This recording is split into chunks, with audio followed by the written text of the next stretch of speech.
Sir, Sabarimala master plan തീർത്ഥാടകർക്ക് സുസ്ഥിരമായ അടിസ്ഥാന സൗകര്യങ്ങൾ ഉറപ്പാക്കുന്നതിനും പരിസ്ഥിതി സംരക്ഷണത്തിനുമായി സന്നിധാനം, പമ്പ, നിലയ്ക്കൽ എന്നിവയുടെ വികസനത്തിനായി ശബരിമല മാസ്റ്റർ പ്ലാൻ പദ്ധതിക്ക് വിഹിതം 30 കോടിയായി വർദ്ധിപ്പിക്കുന്നു. സർ, ലോകത്തിലെ ഏറ്റവും ക്ലീൻ പമ്പ പദ്ധതി. സർ, ലോകത്തിലെ ഏറ്റവും പ്രധാനപ്പെട്ട നദികളിലൊന്നാണ് പമ്പ. കേരളത്തിലെ ഏറ്റവും പ്രധാനപ്പെട്ട നദികളിലൊന്നാണ് പമ്പ. ലോകപ്രശസ്തമായ ശബരിമല ക്ഷേത്രം സ്ഥിതി ചെയ്യുന്നതും മാരാമൺ കൺവെൻഷൻ നടക്കുന്നതും പമ്പയുടെ തീരത്താണ്. പമ്പാ നദി മാലിന്യമുക്തമാക്കുവാൻ ക്ലീൻ പമ്പ പദ്ധതിക്കായി 30 കോടി രൂപ വകയിരുത്തുന്നു.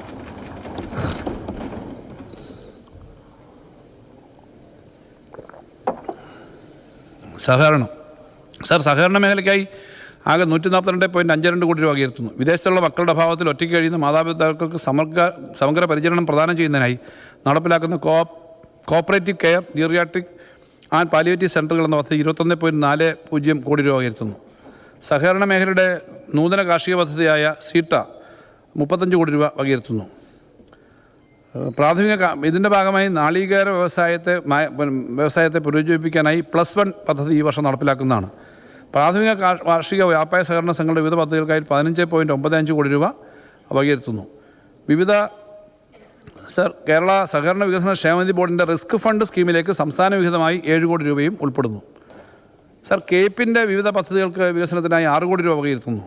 സർ, SC/ST ഫെഡറേഷൻ്റെ പുനരുദ്ധാരണം, മൂലധന സഹായം തുടങ്ങിയ പദ്ധതികൾക്കായിട്ട് 6 കോടി രൂപ വകയിരുത്തുന്നു. വനിതാ സഹകരണ സംഘങ്ങൾക്ക് 3.54 കോടി രൂപ വകയിരുത്തുന്നു.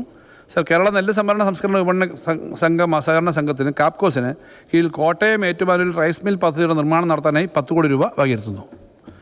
ജലസേചനവും വെള്ളപ്പൊക്ക നിയന്ത്രണവും. സർ, ജലസേചനത്തിനും വെള്ളപ്പൊക്ക നിയന്ത്രണത്തിനും തീരദേശ പരിപാലനത്തിനുമായി 623.85 കോടി രൂപ വകയിരുത്തുന്നു. ഇതിൽ വൻകിട ഇടത്തരം ജലസേചനത്തിനായി 233.82 കോടിയും ചെറുകിട ജലസേചനത്തിനായി 206.96 കോടിയും കമാൻഡ് ഏരിയ വികസനത്തിനായി 1.5 കോടി രൂപയും വെള്ളപ്പൊക്ക നിയന്ത്രണത്തിന് തീരദേശ സംരക്ഷണത്തിനായി 181.5 കോടി രൂപയും വകയിരുത്തുന്നു. സർ, കുട്ടനാട് വെള്ളപ്പൊക്ക നിയന്ത്രണ പദ്ധതിയുടെ പ്രാധാന്യം കണക്കിലെടുത്ത് വിഹിതം 60.5 കോടിയായി വർദ്ധിപ്പിക്കുന്നു.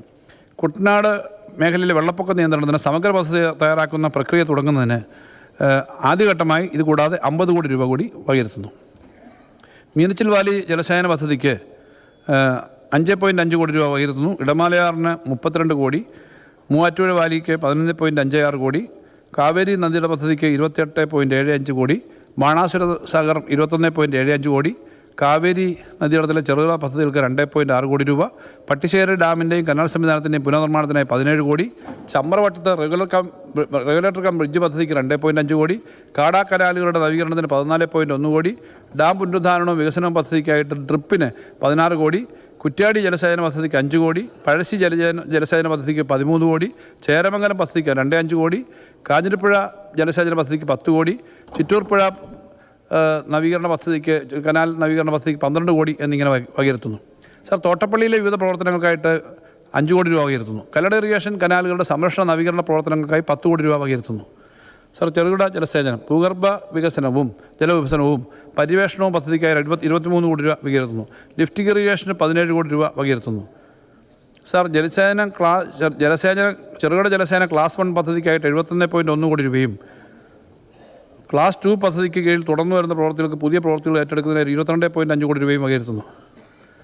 ഹരിത കേരളം വഴി കുളങ്ങളും ടാങ്കുകളും നവീകരിക്കുന്നതിന് 7.5 കോടി, നബാർഡ് ഫണ്ട് ഉപയോഗിച്ച് നടപ്പിലാക്കുന്ന സൂക്ഷ്മ ജലസേചന പദ്ധതികൾക്ക് 16 കോടി രൂപ വർദ്ധിപ്പിച്ച് 46.6 കോടി രൂപയും വകയിരുത്തുന്നു. കുട്ടനാട് മേഖലയിലെ അടിസ്ഥാന സൗകര്യ വികസനത്തിനുള്ള നബാർഡ് RID പദ്ധതിക്ക് 100 കോടി രൂപ വകയിരുത്തുന്നു. തീരദേശ സംരക്ഷണത്തിനുള്ള RIDF പദ്ധതിക്ക് 15 കോടി രൂപ വകയിരുത്തുന്നു. ഊർജ്ജം. സർ, സംസ്ഥാനത്തിൻ്റെ ഊർജ്ജ മേഖലയിലെ നേട്ടങ്ങൾ കണക്കിലെടുത്ത് ഊർജ്ജ കാര്യക്ഷമതാ പദ്ധതികൾ, വൈദ്യുതി സുരക്ഷാ പരിപാടികൾ, ചെറുകിട ജലവൈദ്യുത പദ്ധതികളുടെ വികസനം, ഹരിത ഊർജ്ജം പ്രോത്സാഹിക്കുന്ന പദ്ധതികൾ എന്നിവയാണ് 26-27 ബജറ്റിൽ ഊന്നൽ നൽകുന്ന പ്രധാന മേഖലകൾ.